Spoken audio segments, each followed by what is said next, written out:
On va évoquer un sujet sur lequel de nombreuses sœurs font une erreur parce qu'elles lisent un hadith qu'elles interprètent elles-mêmes.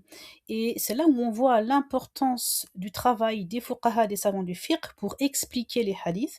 Et donc ce thème, c'est de penser qu'en laissant traîner son vêtement sur les impuretés des routes, des chemins qu'on a chez nous en France, eh bien, le vêtement serait toujours purifié parce que donc les sœurs ont lu ce hadith qui est rapporté par Salama, qu'Allah l'agrée, où elle a dit: J'ai dit ô messager d'Allah, je suis une femme qui laisse traîner le bas de son vêtement, et je marche dans des endroits sales. Il répondit: Ce qui vient après le purifie, rapporté notamment dans Sunan Abu Daoud.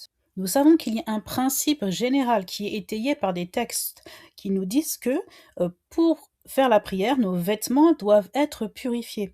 Et donc ce hadith-là, en réalité, il n'entre pas en contradiction avec toutes les preuves qui montrent ce principe général.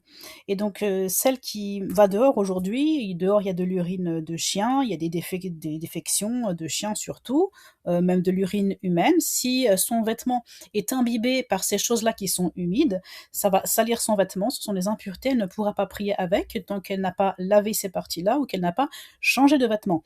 Donc maintenant, comment comprendre ce hadith?